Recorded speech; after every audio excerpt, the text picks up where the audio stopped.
भैरीदेवाचं मंदिर, व्यायामशाळा, त्याच्यानंतर सुशोभीकरण, त्याच्यानंतर एक समाज मंदिर आहे मोठं, तो काम करत नाही, त्याला ब्लॅकलिस्टला टाका.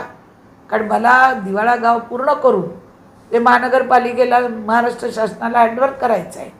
आज दिवाळा गाव आपण स्मार्ट विलेज बनवलं आहे, रस्ते झाले, पाणी झालं, लाईट झालं, स्मशानभूमी आता होत आले, शाळा होत आलेली आहे.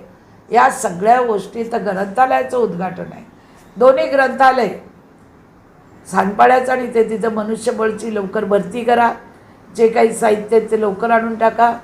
त्याच्यामध्ये स्थानिक भूमिपुत्र किंवा स्थानिक लोकांना रोजगारासाठी प्राधान्य द्या. आणि ज्या ग्रंथालय चालक असतील त्यांच्या जाहिराती मागून त्या पद्धतीचे लोक तिथे भरती करा ताबडतोब. येणारे मुख्यमंत्री इथे नवमुंबईत येणार आहेत, त्यावेळी दोन्ही ग्रंथालयाची उद्घाटनं ही झाली पाहिजेत. कारण ही अशी वस्तू आहे की लोकांच्या शिक्षणासाठी, लोकांच्या अभ्यासासाठी, विद्यार्थ्यांच्या अभ्यासासाठी ही ताबडतोब लोकार्पण झाली पाहिजे.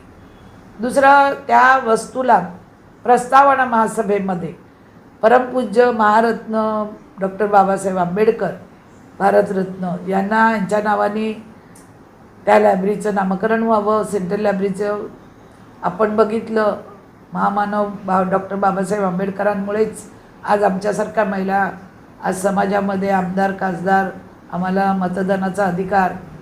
आणि पुस्तकं म्हणजे बाबासाहेबांचा आत्मा होता, तर त्या सेंट्रल लायब्ररीला त्यांचं नाव देण्यात यावं. तसंच दिवाळा गावातील लायब्ररी आहे, तर कैलासवासी जगन्नाथ कोळी, जे माजी सरपंच, माजी नगरसेवक, माजी परिवहन सभापती आणि अभ्यासू एक व्यक्तिमत्व, त्यांचं त्या ग्रंथालयाला नाव देण्यात यावं.